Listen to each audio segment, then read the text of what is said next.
All right, guys. So for those of you who are subscribed to me that care about Jeeps at all, you know I had a CJ7. I let a guy test drive it. I was going to sell it. Let a guy test drive it. He ran through the T5 like it was a dragster or something. About 2 weeks later, the transmission broke. So I could move, but it was, I don't know, it made noise, except in fourth gear, so I know it was the trans. So I got under there to pull the trans, found out the frame was rusting away, so I got rid of it, picked up the YJ. So I'm going to go over the lift parts. As soon as I sold the CJ, I sold it for $1,400, bought everything you're about to see,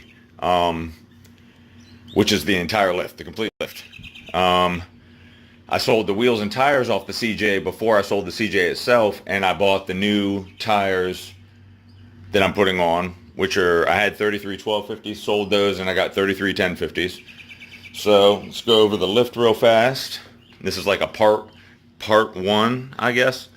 And yeah, so here's a front flare. I'm putting TJ flares on it. I got these as part of the deal for my Jeep. And you can see that it's trimmed up. Cut the marker light off.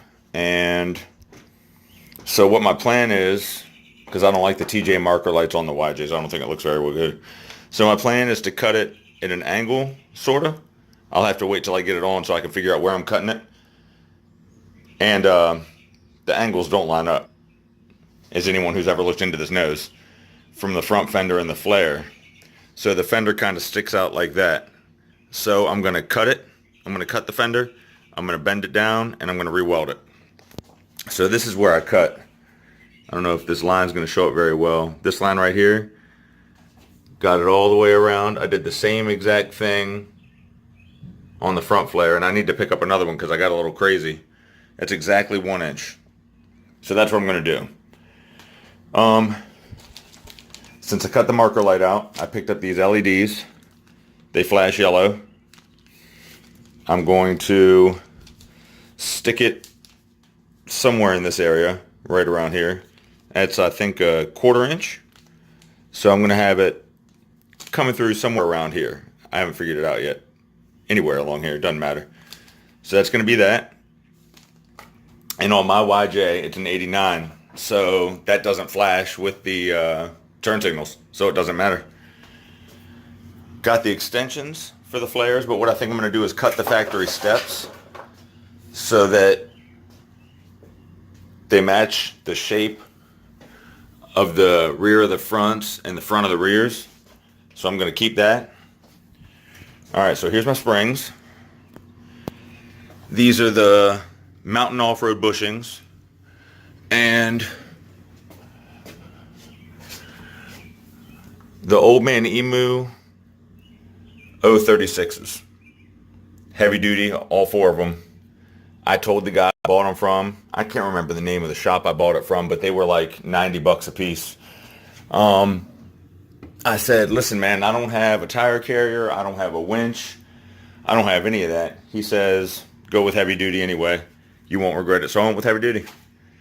Now I'm going to have to take the wedges out of the front ones right there. Otherwise, my pinion angle is going to be all out of whack because I'm not using shackles. I'm only using these and the TJ flares. So I'm thinking I'm going to get 3 inches of lift out of the spring, give or take a little bit, and then an extra inch or 2 out of opening up the wheel wells. So these are the sleeves that came with the bushings. 8 sleeves. Now these brake lines, I pulled these off my CJ. These 2 front lines, Napa actually sells, they're for a TJ. They're 4-inch extended brake lines for a TJ. And they work perfectly on the CJ. They're going to work perfectly on the YJ. This is the rear brake line off the CJ. It's a braided Russell. That was on there when I got it. That worked. So I'm going to use that on this. Pretty much, I'm setting my bump stops so it has minimal compression and a ton of droop. Alright, so let's see. Picked up a 29 spline 8 1/4 off of an XJ. A 2000 XJ. So we have new drums. We have new shoes. We have a spring kit. We have wheel cylinders. We have shock mounts. These things are pretty much identical to what's on there, so I can put them wherever I want. My goal is to make them flat, but I don't know if the shocks are going to be too long if I do that. I got U-bolts for the front and the rear. These are off Rock Auto. I think these are for the rear. These are the 8 1/4, but I'm not positive. But one of these is the 8 1/4, and one's for the Dana 30, the Pro Comps. I got, it didn't come with a strap, so these were like $2 a piece, or $2 for these, $2 for these. So I got the U-bolts, which I'll most likely use on the rear, and I got straps just in case I didn't feel like using the U-bolts. Oh, and I got these. I think these came from Summit. They're OEM 8 1/4 purchase, so I can set my pinion angle. Then we got leaf spring eye bolts. These are, who made these? Rough Country. I think were the cheapest I found. But I mean, a bolt's a bolt. They're grade 8, whatever. I got Rubicon sway bar disconnects, which I've never in my life disconnected my sway bar. I just got these because they're longer and I can cut the tube down. I got this style because I can cut the tube to wherever I need it to be and re-drill the hole, and they'll be the perfect length. Because I think these are for like a 4 to a 6 inch suspension or something like that. So I don't know if they're going to work.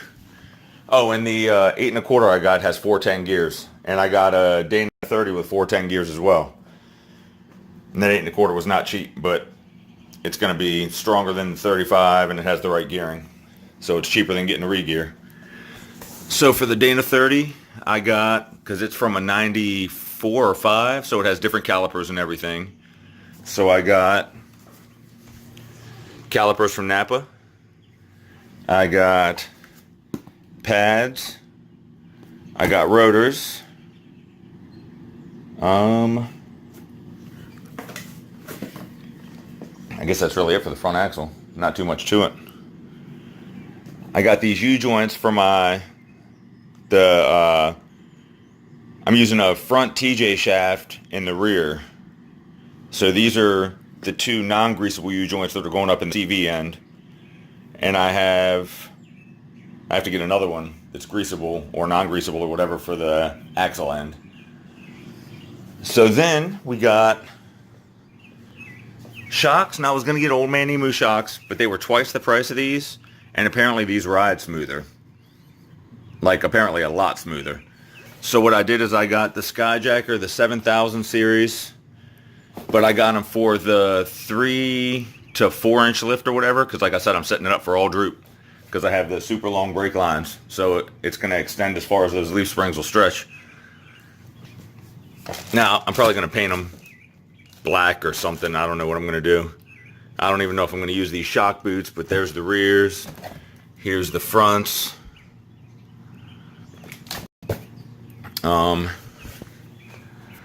So my front drive shaft has some play in it at the slip yoke. You can grab it and move it probably 1/4 inch. So I got a new refurbished front shaft from Jeep Angels. I think the price was cheap. I can't remember how much it was, but it wasn't much. I think it was like $40 or 30, something like that. I can't remember exactly. And an advanced adapter slip yoke eliminator. This is the only thing that makes me even semi-nervous to put in because I've never taken a transfer case out or apart before. So we're going to find out how that goes, see how easy it is. But, and there's the tools right there that I need to get it. I had to get these. I got these at Harbor Freight. They either open or if you flip them, then they close. It's not doing it right now, but you get the idea. They're reversible either way. I just can't do it with one hand. I got these because apparently these are the flat tip ones because I guess there's a snap ring inside of the original tail shaft that's hard to get off or something. This is for the yoke nut. This is a 1 1/8. Maybe for the front yoke, I can't remember.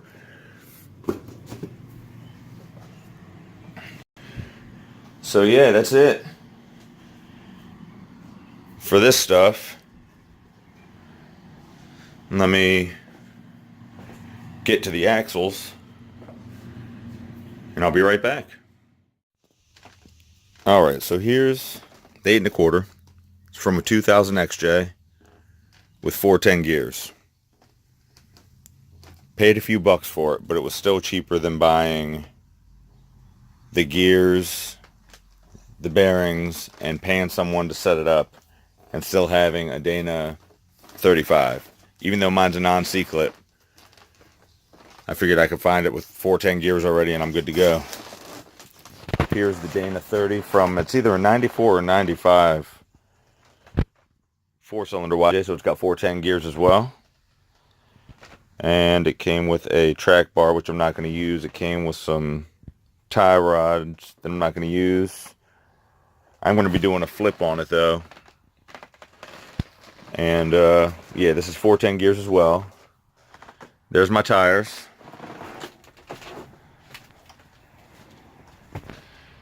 And these are on the aluminum wheels that came on the Jeep when I got it. And let me see if I can find the size on it real fast.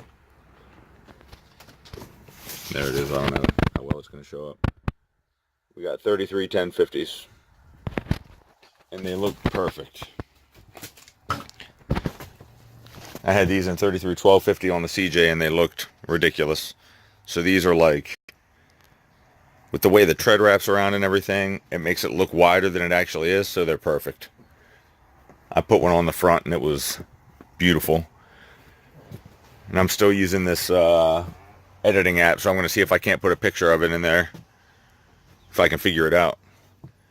But yeah, so that's everything. I bought all this. Cost me about maybe 1,500 bucks for everything. 1,600 maybe. 14 of it was from my Jeep, my CJ that I sold. So maybe 100 bucks or 200 bucks out of pocket. So not too bad. Not too bad. And the money I got from the 33 1250s and the CJ wheels paid for these tires and the mounting. So we'll say 200 bucks just to overestimate a little bit. So this is how it looks now. And soon it's going to be better. So stay tuned.